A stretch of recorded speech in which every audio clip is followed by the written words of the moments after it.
Hello everyone, good morning. एक बार फिर से आप सभी का क्रेजी जीके ट्रिक के डेली करंट अफेयर की सीरीज में स्वागत है। आइए सेशन को शुरू करेंगे। आज के डेली करंट अफेयर में हम डिस्कस कर लेते हैं 5 जून के सभी करंट अफेयर को। एक एक क्वेश्चन, एक एक फैक्ट आराम से सुनिए, आराम से सेशन को एंड तक देखिए। क्रेजी जीके ट्रिक के एप्लीकेशन पर जाकर आप पीडीएफ को कलेक्ट कीजिए। तब तक हम चलते हैं हमारे करंट अफेयर के आज के पहले क्वेश्चन पर। देखें, आईपीएल 2025 की विनर टीम आरसीबी के कप्तान कौन थे? तो आप सभी को पता होगा कि आईपीएल 2025 के फाइनल में रॉयल चैलेंजर बेंगलुरु ने पंजाब किंग्स को हराकर आईपीएल का खिताब अपने नाम किया है। 2025 में देखिए 18 साल हो गए हैं आईपीएल को शुरू हुए। 2008 में आईपीएल की शुरुआत की गई थी। पहली बार है कि आरसीबी की टीम खिताब लेकर आई है। विराट कोहली का सपना था काफी समय से, तो आरसीबी रॉयल चैलेंजर बेंगलुरु ने यह खिताब अपने नाम किया है। हालांकि इसके कैप्टन रजत पाटीदार थे। आंसर हो जाएगा आंसर ए। तो आईपीएल 2025 की विनर टीम आरसीबी के कैप्टन कौन? रजत पाटीदार। देखिए पूरी डिटेल जान लेते हैं, क्योंकि आईपीएल से हमें हर एग्जाम में एक ना एक क्वेश्चन देखने को मिलता है। तो जितने भी कैजुअल फैक्ट है उनके बारे में यहां पर मैं आपको बता देता हूं। क्रेजी जीके ट्रिक के यूट्यूब प्लेटफॉर्म पर आपको मैंने आईपीएल 2025 का एक वीडियो दे दिया है स्पेशल। वहां से आपको सारी इंफॉर्मेशन मिल जाएगी। 15 मिनट का वीडियो है, वो देख लीजिएगा। आईपीएल से कोई भी क्वेश्चन आपका आने वाली एग्जाम में गलत नहीं होगा। सबसे पहली बार बात करें आईपीएल 2008 की, पहली बार पहला एडिशन 2008 में आयोजित किया गया था। इस वक्त टोटल टीम जिन्होंने पार्टिसिपेट किया 8 थी। टोटल मैचेस 59 मैचेस आयोजित किए गए थे और प्राइज मनी थी 4.8 crore rupees. Final match DY Patil stadium में हुआ था, नई मुंबई में। विनर पहले एडिशन की रही राजस्थान रॉयल और रनर अप रही थी उस वक्त चेन्नई सुपर किंग। तो यह हो गया पहला एडिशन। अब बात करते हैं 2024 के आईपीएल की। 2024 के आईपीएल की बात करें तो 22 मार्च को यह शुरू हुआ। 3 जून 2025 तक इसका आयोजन किया गया। टोटल 74 लीग मैचेस का आयोजन किया गया था 13 अलग अलग वेन्यूज पर। इस बार ये 18th सीजन है। पहली बार आरसीबी ने जीता है। टाटा इसका स्पॉन्सर है और टोटल टीमें जिन्होंने पार्टिसिपेट किया 10 थी। फर्स्ट मैच 22 जो पहला मैच था 22 मार्च को खेला गया कोलकाता में ईडन्स गार्डन में, कोलकाता नाइट राइडर और रॉयल चैलेंजर बेंगलुरु के मध्य में। फाइनल मैच ये खेला गया नरेंद्र मोदी स्टेडियम में गुजरात में, रॉयल चैलेंजर बेंगलुरु और पंजाब किंग्स के मध्य में। विनर रही रॉयल चैलेंजर बेंगलोर और पंजाब किंग्स रही यहां पर रनर अप। अब यहां पर जो अवार्ड पूछे जाते हैं एग्जाम में, डेफिनेटली आपको अवार्ड से क्वेश्चन आएगा। तो सबसे पहले बात होगी एक तो ऑरेंज कैप की और एक पर्पल कैप की। आपको पता होना चाहिए कि आईपीएल में सबसे ज्यादा जो रन बनाते हैं उनको ऑरेंज कैप दी जाती है। यह दी गई है इस बार साई सुदर्शन को, जो कि गुजरात टाइटन के लिए खेलते हैं। 759 रन इन्होंने बनाए और ऑरेंज कैप अपने नाम की सबसे ज्यादा रन। पर्पल कैप की बात करें तो ये जीती है प्रसिद्ध कृष्णा ने। ये भी गुजरात टाइटन के खिलाड़ी हैं। इन्होंने 25 विकेट लिए हैं सबसे ज्यादा। तो ये पर्पल कैप दी गई प्रसिद्ध कृष्णा को। इसके अलावा अदर अवार्ड, फाइनल में प्लेयर ऑफ द मैच की बात करें फाइनल मैच में तो ये रहे कुणाल पांड्या, आरसीबी के लिए खेलते हैं। Emerging player of the season की बात करें साई सुदर्शन, गुजरात टाइटन के लिए। Super striker of the season Vaibhav Suryavanshi, Rajasthan royal, सबसे कम उम्र के खिलाड़ी हैं 14 साल के। Fantasy king of the season Sai Sudarshan, Gujarat Titan.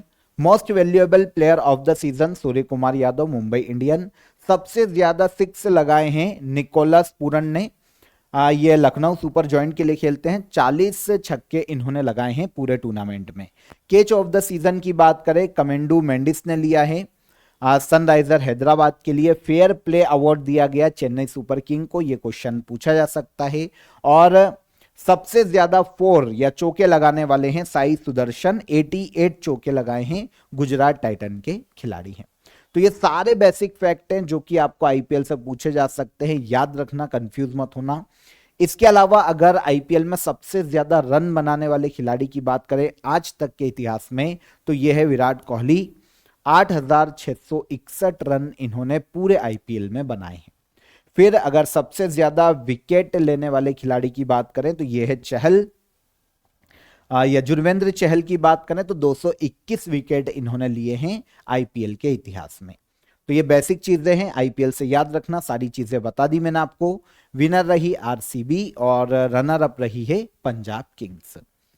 6 जून को भारत के प्रधानमंत्री नरेंद्र मोदी विश्व के सबसे ऊंचे रेलवे ब्रिज का इनॉग्रेशन करेंगे।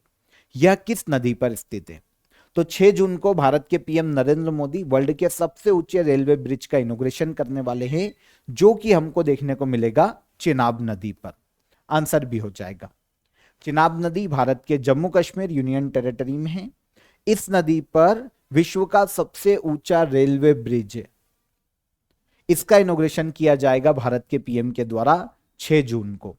देखिए, अगर हम ब्रिज की ऊंचाई देखें तो ये 359 मीटर तक ऊंचा है, वर्ल्ड का सबसे ऊंचा रेलवे ब्रिज। ये जो ब्रिज बनाया गया है एक्चुअल में उधमपुर श्रीनगर बारामूला रेल लिंक परियोजना का हिस्सा है। उधमपुर श्रीनगर बारामूला रेल लिंक परियोजना में ऑल ओवर जो लेंथ है इसकी 272 किलोमीटर लंबा एक रेलवे का मार्ग है, जिसमें 42,000 करोड़ रुपए की लागत से इसे बनाया जा रहा है पूरे प्रोजेक्ट को। 943 पुल यहां पर बनाए जा रहे हैं और 36 प्रमुख सुरंगें इसमें शामिल है पूरे प्रोजेक्ट में। उसमें से एक है चिनाब ब्रिज, वर्ल्ड का सबसे ऊंचा रेलवे ब्रिज। कितना ऊंचा? 359 मीटर ऊंचा समुद्र तल से अगर हम देखें तो। ठीक है, तो इस पुल का तो इनॉग्रेशन किया ही जाएगा 6 जून को। इसके अलावा कटरा श्रीनगर वंदे भारत एक्सप्रेस का भी इनॉग्रेशन किया जाएगा साथ ही साथ। तो ब्रिज कहां पर है? जम्मू कश्मीर यूनियन टेरिटरी, चिनाब नदी पर। अगर हम दुनिया के सबसे ऊंचे ब्रिज की बात करते हैं तो देखिए, दुनिया का सबसे ऊंचा रेलवे ब्रिज तो इंडिया में, लेकिन ऑल ओवर अगर हम सभी ब्रिजेस मिला दें, चाहे वो रेलवे ब्रिज हो, सड़क ब्रिज हो, तो वर्ल्ड का सबसे ऊंचा ब्रिज हमको देखने को मिलेगा चीन में। चीन में इसे बनाया जा रहा है जिसका नाम है हुजियांग ग्रैंड कैनियन ब्रिज। वर्ल्ड का सबसे ऊंचा ब्रिज है, हालांकि ये एक रोड ब्रिज है जिसकी ऊंचाई होने वाली है 625 मीटर। वर्ल्ड का सबसे ऊंचा ब्रिज रोड ब्रिज है ना। विटोल्ड बांका को एक बार फिर से वर्ल्ड एंटी डोपिंग एजेंसी का अध्यक्ष नियुक्त किया गया। ये किस देश से संबंधित है? तो विटोल्ड बांका की यहां पर बात की जा रही है। ये पहले से ही वर्ल्ड एंटी डोपिंग एजेंसी के अध्यक्ष के पद पर हैं। एक बार फिर से तीसरे टर्म के लिए इनको नियुक्त किया गया है 2025 से 2028 तक। अब तीसरा टर्म रहेगा इनका, अभी चुनाव हुआ है, वैसे यही कंटिन्यू करेंगे। तो ये पोलैंड के रहने वाले। कहां के? पोलैंड के। अच्छा, वर्ल्ड एंटी डोपिंग एजेंसी क्या करती है आपको पता है? पूरे वर्ल्ड में खेलों में, है ना, किसी भी प्रकार की प्रतिबंधित दवाई, ड्रग्स, इनको कंट्रोल करना, यह काम होता है वर्ल्ड एंटी डोपिंग एजेंसी का, ताकि पूरे वर्ल्ड में जो गेम्स हैं वो फेयर तरीके से किए जाए। क्योंकि आपको पता है अगर ड्रग्स लिया जाता है किसी भी तरीके का तो वो बॉडी की क्षमता को तो बढ़ाता है, लेकिन वो फेयर गेम्स का एक इंडिकेटर नहीं है ना। एक ने ड्रग्स ले लिया, एक नशे में है और वो प्रतियोगिता कर रहा है, तो ऑब्वियस सी बात है उसकी क्षमता बढ़ेगी नशे में रहने के कारण, या फिर बूस्टर डोज, किसी भी प्रकार की ऐसी प्रतिबंधित दवाएं अगर वो लेता है तो इसके खिलाफ काम करती है world anti doping agency. Headquarter इसका मॉन्ट्रियल कनाडा में है। तो यहां पर अभी इलेक्शन हुए अध्यक्ष पद के लिए और वाइस प्रेसिडेंट, है ना, जो अध्यक्ष और उपाध्यक्ष दोनों पद के लिए यहां पर इलेक्शन कंडक्ट कराए गए। दोनों ही पद पर तीसरे और अंतिम कार्यकाल के लिए 2 लोगों को अपॉइंट किया गया। अध्यक्ष के रूप में अपॉइंट किया गया है विटोल्ड बांका को, और वहीं वाइस प्रेसिडेंट की बात करें तो यह चाइना की यांग यांग को नियुक्त किया गया। यांग यांग चाइना की रहने वाली। यहां पर देखिए, दोनों की जो नियुक्ति है ना 2019 में इनको चुना गया था और 2020 से ये अपने पद को होल्ड कर रहे हैं। कब से? 2020 से। 2020 के बाद 2023 में भी इन्होंने फिर से रीअपॉइंट हुए और अब 2025 के बाद 2026 1 जनवरी 2026 से इनका तीसरा कार्यकाल शुरू होगा दोनों का। तो अभी भी पद को होल्ड कर रहे हैं दोनों, और ये कंटिन्यू करेंगे 1 जनवरी 2026 से तीसरे कार्यकाल के लिए 31 दिसंबर 2028 तक। तो अध्यक्ष या प्रेसिडेंट और वाइस प्रेसिडेंट आपको पता चल गए। प्रेसिडेंट कौन है? विटोल्ड बांका। ये पोलैंड के एक एथलीट हैं। 400 मीटर स्प्रिंट में पोलैंड का इन्होंने प्रतिनिधित्व किया है 2005 से लेकर 2012 तक। एथलीट हैं पोलैंड के, है ना। मई 2019 में चुने गए थे और कार्यकाल इनका पहली बार शुरू हुआ था 1 जनवरी 2020 को अध्यक्ष के रूप में। अब ये तीसरा और आखिरी कार्यकाल है, क्योंकि वर्ल्ड एंटी डोपिंग एजेंसी में जो प्रेसिडेंट और वाइस प्रेसिडेंट है 3 कार्यकाल से ज्यादा नहीं रह सकते। ये विटोल्ड बांका पोलैंड के हो गए। यांग यांग हो जाती है चीन की, एक चीनी शॉर्ट ट्रैक स्पीड स्केटर है। 2002 में चीन की पहली विंटर ओलंपिक गोल्ड मेडल विजेता रही है यांग यांग, जो कि बनी है वाइस प्रेसिडेंट। तो आपको यह पता चल गया कि वर्ल्ड एंटी डोपिंग एजेंसी का काम क्या है। इसकी स्थापना हुई थी 10 नवंबर 1999 में। हेडक्वार्टर देखने को मिलता है कनाडा के मॉन्ट्रियल में। और इसके अलावा इसी प्रकार की संस्था भारत में खेलों के क्षेत्र में भी काम करती है। इसे कहा जाता है नाडा। वो वाडा है वर्ल्ड एंटी डोपिंग एजेंसी, यह है नाडा नेशनल एंटी डोपिंग एजेंसी। इसका हेडक्वार्टर है नई दिल्ली में और इसकी स्थापना हुई थी 24 नवंबर 2005 को। इसका भी काम वही है ना, भारत में खेलों में डोपिंग को रोकना, मतलब किसी प्रकार के प्रतिबंधित दवाएं, ड्रग्स, इनको रोकना, नियंत्रित करना, यह नाडा का काम है। आगे बढ़ने से पहले आप सभी को ऑफर ऑफ द डे बता देता हूं। देखिए, आप सभी को पता है एसएससी सीजीएल का एग्जाम आपके लिए आने वाला है, लाइनअप है। ऑलमोस्ट अगर हम देखें तो लगभग जुलाई अगस्त में ये कंडक्ट करा लिया जाएगा आपका एग्जाम। तो आप सभी के लिए जीएस के 10,000 वन लाइनर यहां पर अवेलेबल है। देखिए, जीएस में अब आखिरी टाइम में ब्रॉड पढ़ने से कोई ज्यादा फायदा नहीं होगा और काफी सारे सब्जेक्ट ने उनको कवर करना काफी मुश्किल है, समय कम है। तो आप इस वन लाइनर को ज्वाइन कर सकते हैं। वन शॉट है आपके लिए। 10,000 प्लस वन लाइनर आपको यहां पर देखने को मिलेंगे, स्पेशली एसएससी सीजीएल के लिए। प्रीवियस जितनी भी एग्जाम हुई है एसएससी की, उनको बहुत ही ज्यादा एनालिसिस करके इस पूरे प्रोजेक्ट को तैयार किया गया है आपके लिए। और अगर आप इसे ज्वाइन करते हैं तो आपको याद रखिए, देखिए 10,000 वन लाइनर है, बस आपकी मेमोरी इतनी शार्प होना चाहिए कि आप इसे अडॉप्ट कर पाएं, आप इसे पढ़ पाएं, समझ पाएं, याद रख पाएं। आपको जीएस के जितने भी क्वेश्चन पूछे जाएंगे एसएससी सीजीएल में, वो यहीं से पूछे जाने वाले।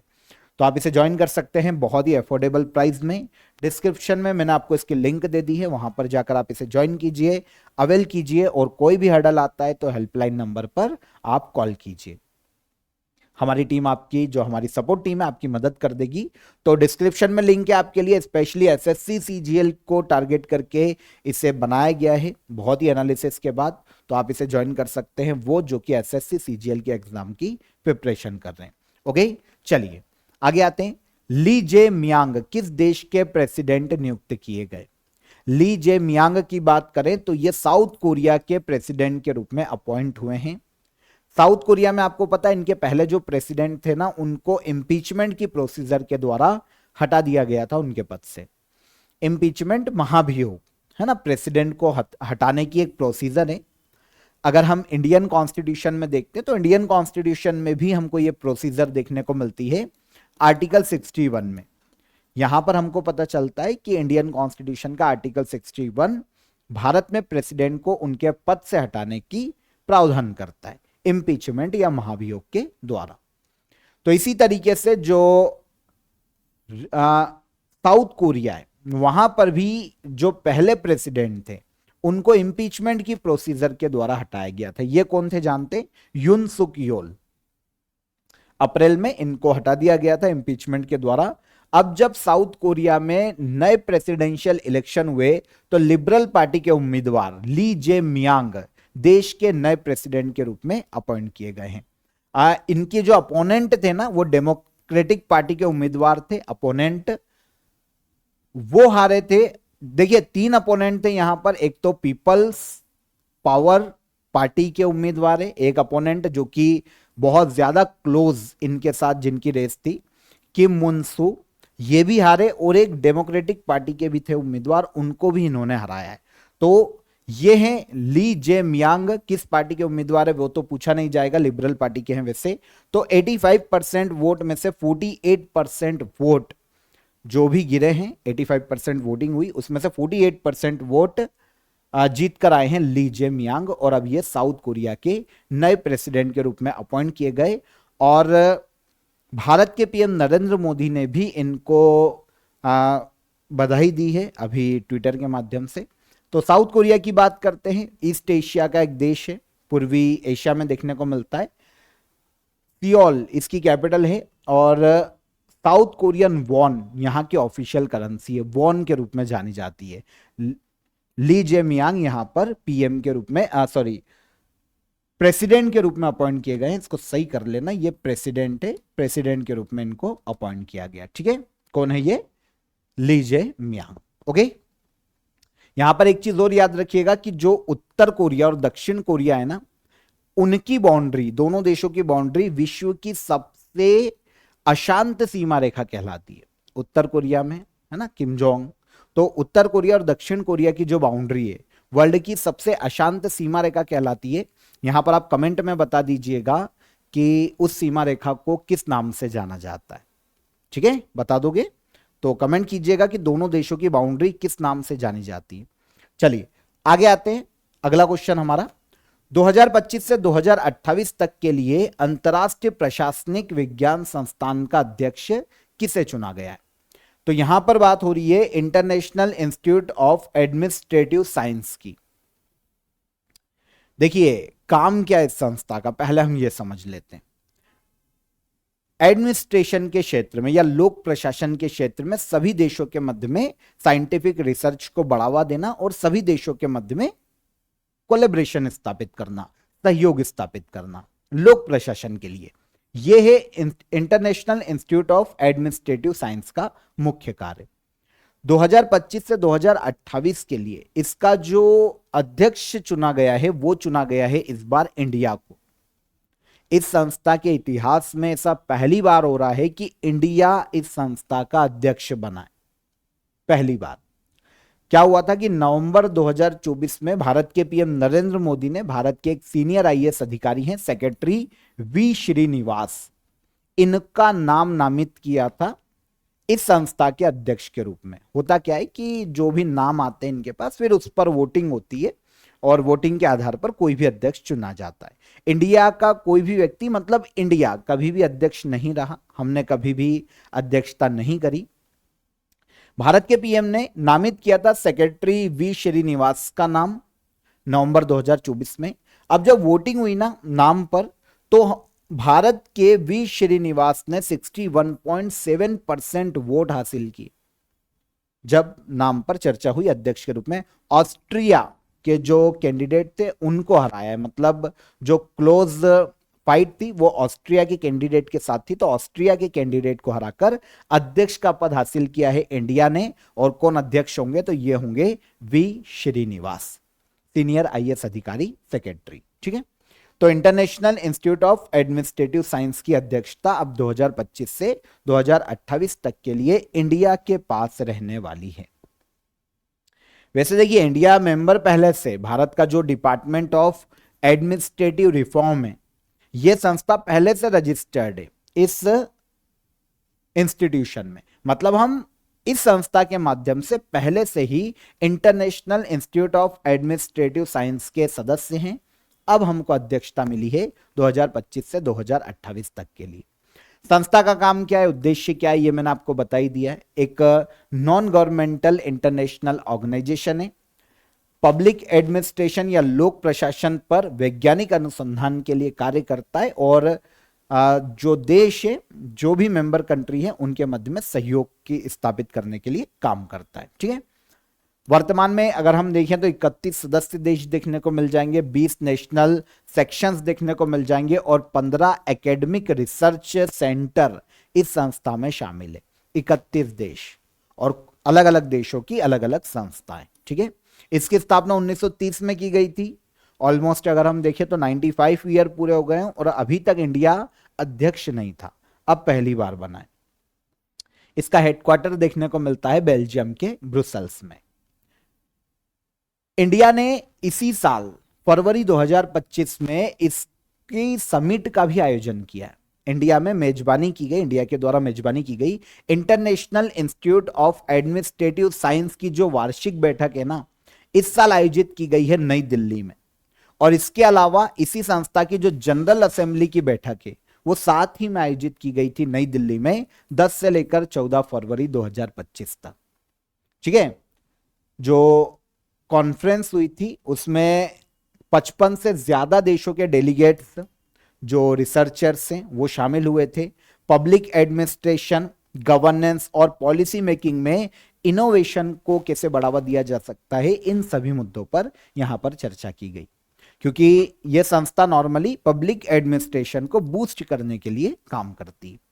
तो इसकी जो समिट हुई थी वो इस साल इंडिया में ही हुई और 2025 से 2028 तक के लिए अध्यक्षता भी पहली बार किसके पास आई? इंडिया के पास। International Day of Innocent Children Victims of Aggression हर साल कब मनाया जाता है? यह डे हर साल मनाया जाता है 4 जून को। आंसर भी। अब हिंदी में नाम चाहिए होगा डे का, तो यहां पर देखिए, आक्रामकता के शिकार मासूम बच्चों का इंटरनेशनल डे या अंतर्राष्ट्रीय दिवस, इसे कहा जाता है International Day of Innocent Children Victim of aggression.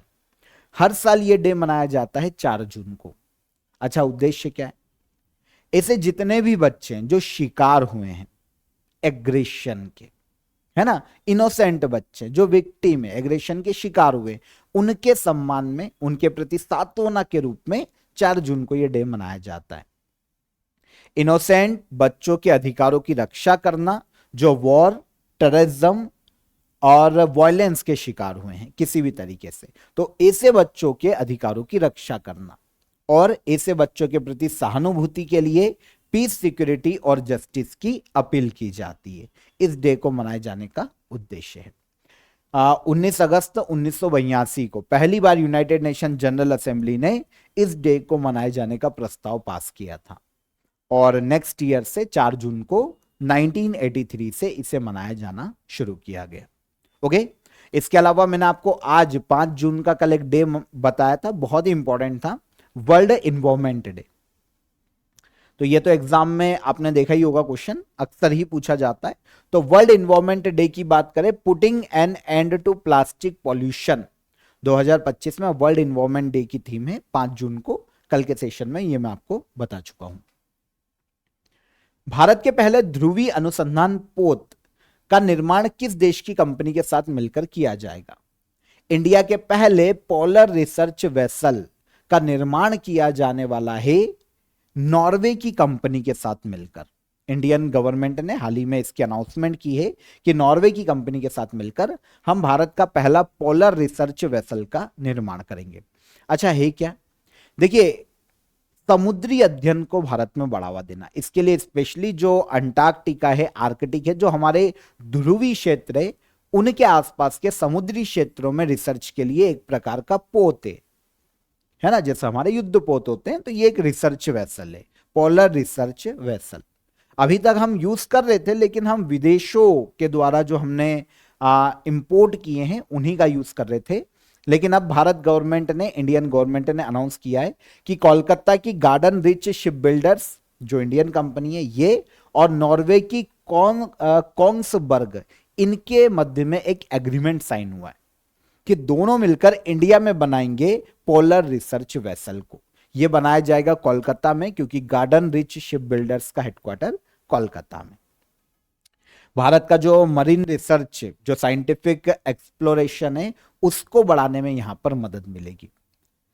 यह जहाज लेटेस्ट साइंटिफिक इंस्ट्रूमेंट से लेस होगा। सारे इंस्ट्रूमेंट, सारी टेक्नोलॉजी इस जहाज में देखने को मिल जाएगी, ताकि किसी भी क्षेत्र में महासागर की गहराई का पता लगाने में, मरीन इकोसिस्टम के अध्ययन में जो भी चीजें चाहिए वो सब हमको इस वेसल में देखने को मिल जाएगी।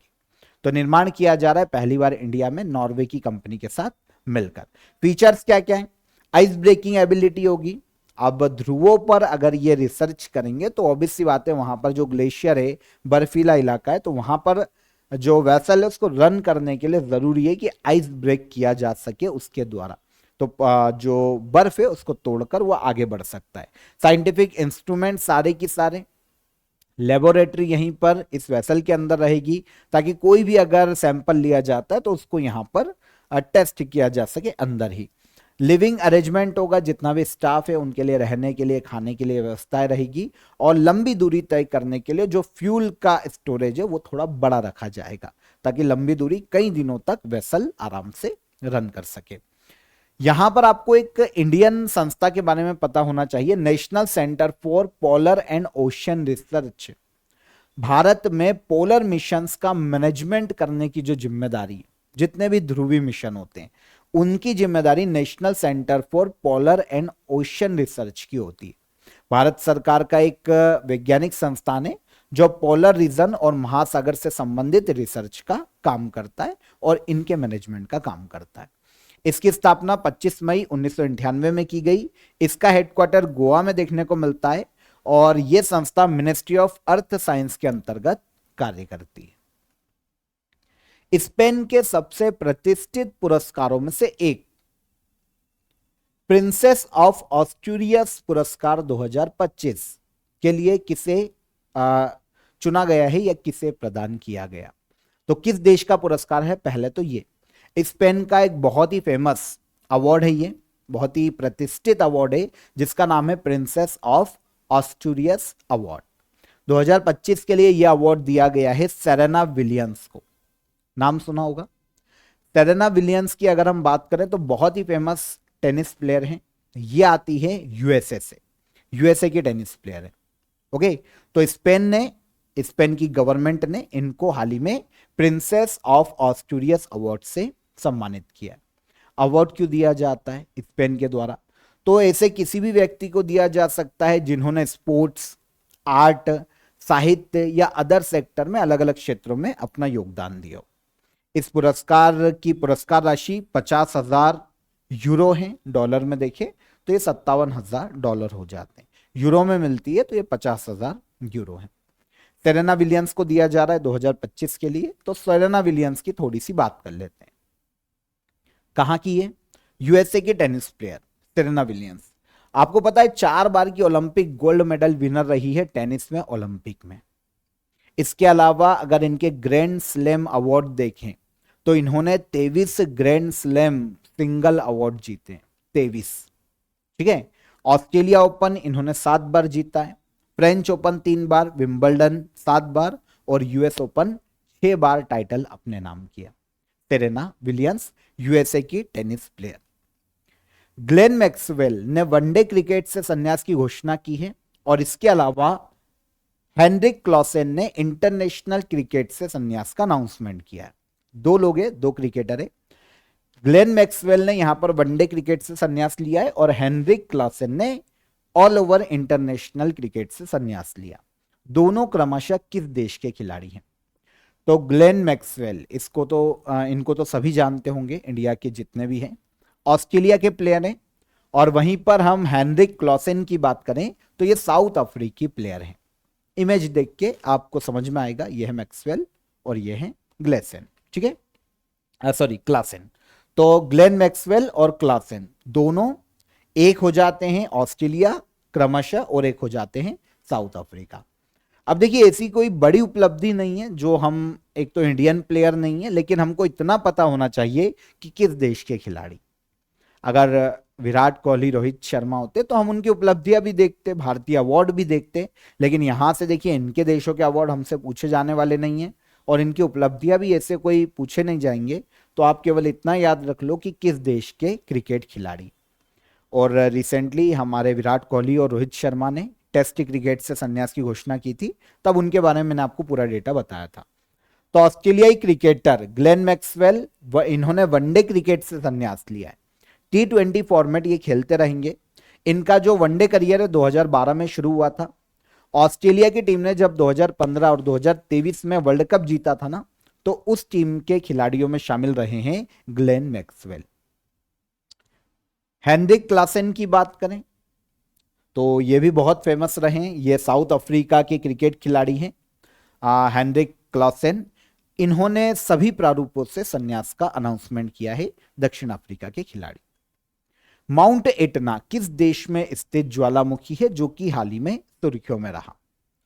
तो माउंट एटना, वैसे मैं आपको बहुत पहले इसके बारे में बता चुका हूं, हाल ही में इस ज्वालामुखी में उद्गार देखने को मिला है।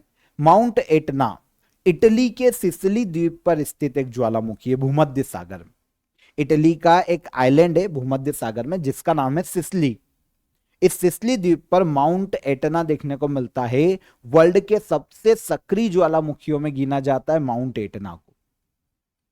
सिसिली द्वीप का पूर्वी क्षेत्र में यह हमें लोकेटेड देखने को मिल जाएगा। यह है सिसिली द्वीप। तो क्वेश्चन हमसे देश से पूछा जाएगा तो किस देश में है ये माउंट एटना? देखो ये इटली है। अगर आप यहां पे देखेंगे तो ये पूरा आइलैंड है सिसिली आइलैंड इटली के दक्षिण में। ये भूमध्य सागर का एरिया है। अगर आप लोकेशन देखेंगे तो माउंट एटना ये पूर्व में आपको देखने को मिलेगा सिसिली द्वीप के भूमध्य सागर में। आपको पता है इस ज्वालामुखी के आसपास 19,237 हेक्टेयर क्षेत्रफल पर कोई भी नहीं रहता, क्योंकि इसमें बार बार उद्गार होता है और बहुत ज्यादा उद्गार देखने को मिलता है। इवन सदी जो पूरी सदी के सबसे सक्रिय ज्वालामुखी जो सबसे ज्यादा फटते हैं उनमें नाम गिना जाता है माउंट एटना का। इसके अलावा ये एक वर्ल्ड हेरिटेज साइट भी है माउंट एटना। यूनेस्को के द्वारा 2013 में इसे वर्ल्ड हेरिटेज साइट का दर्जा दिया गया था। तो माउंट एटना ज्वालामुखी जो कि अभी उद्गार के कारण सुर्खियों में रहा, किस देश में है? इटली में। किस द्वीप पर है? सिसिली द्वीप पर। किस सागरी एरिया में है? तो यह देखने को मिलेगा हमको भूमध्य सागर में। ओके। इसके अलावा एक और ज्वालामुखी जो कि इटली में ही देखने को मिलता है माउंट स्ट्रोम्बोली, वो भी काफी पूछा जाता है। वो भी कहां पर है? इटली में। तो यहां पर हमारे 5 जून के सभी करंट अफेयर हमने क्लियर कर लिए। सारे करंट अफेयर डिस्कस किए डिटेल में। अब हम चलते हैं हमारे करंट अफेयर के रिवीजन पर लास्ट डे के। यूनाइटेड नेशन जनरल असेंबली के 80वें सत्र के अध्यक्ष के रूप में किसे चुना गया? यूनाइटेड नेशन जनरल असेंबली के 80वें सत्र के अध्यक्ष चुने गए हैं अन्नालेना बेयरबॉक। हर साल खीर भवानी मेला किस राज्य में आयोजित किया जाता है? तो खीर भवानी मेले का आयोजन किया जाता है जम्मू कश्मीर यूनियन टेरिटरी में। पोलैंड के नए प्रेसिडेंट के रूप में किसे चुना गया? पोलैंड के नए प्रेसिडेंट अपॉइंट किए गए हैं करोल नारोकी। कौन सा देश दुश्मन ड्रोन को लेजर हथियार से मार गिराने वाला पहला देश बना है? तो यह बना है इजराइल। पहला इंटरनेशनल हिमनद संरक्षण सम्मेलन 2025 का आयोजन कहां किया गया? तो इसका आयोजन किया गया तजाकिस्तान के दुशांबे में। इस बार विश्व पर्यावरण दिवस 2025 की थीम क्या है? अभी हमने बात की putting an end to plastic pollution. Answer A. ठीक है। ऑपरेशन स्पाइडर वेब किस देश के द्वारा चलाया गया था? इसको चलाया गया यूक्रेन के द्वारा। कवाल टाइगर रिजर्व जो कि हाल ही में चर्चा में रहा किस राज्य में स्थित है? तो यह देखने को मिलेगा हमको तेलंगाना में। IATA की वर्ल्ड एयर ट्रांसपोर्ट समिट 2025 का आयोजन किस देश में किया गया? तो इसका आयोजन किया गया इंडिया में इस बार। और हाल ही में उत्तर प्रदेश के नए पुलिस महानिदेशक या DGP कौन अपॉइंट किए गए? तो ये चुने गए हैं राजीव कृष्ण। तो ये हमारे कल के करंट अफेयर के आंसर हो गए। अब क्वेश्चन ऑफ द डे का आंसर देख लें। इंडियन कॉन्स्टिट्यूशन के किस आर्टिकल में राज्यपाल पद की शपथ का प्रावधान किया गया है? तो राज्यपाल अपने पद की शपथ आर्टिकल 159 के तहत लेते हैं। पद की शपथ का उल्लेख आर्टिकल 159 में है। किस अधिनियम के माध्यम से भारत सचिव पद बनाया गया था? तो भारत शासन अधिनियम 1858 के माध्यम से भारत सचिव का पद बनाया गया था। और फॉरवर्ड ब्लॉक संगठन की स्थापना किसने की? तो फॉरवर्ड ब्लॉक की स्थापना की थी सुभाष चंद्र बोस ने। ये सारे करंट अफेयर के हमारे कल के आंसर हो गए हैं क्वेश्चन ऑफ द डे के। अब आज के question of the day. Silk route किसके शासनकाल में सबसे अधिक सक्रिय था? पहली चीज, मगध की राजधानी कौन थी? और माउंट एल्ब्रुस कहां स्थित है? इसके बारे में हमने पहले पढ़ा है। तो तीनों क्वेश्चन के आंसर कमेंट में कीजिए। सेशन कैसा लगा ये भी बताइए। सेशन पसंद आया हो तो वीडियो को लाइक और शेयर करिए। चैनल पर पहली बार आए हैं तो चैनल को सब्सक्राइब कर लीजिए।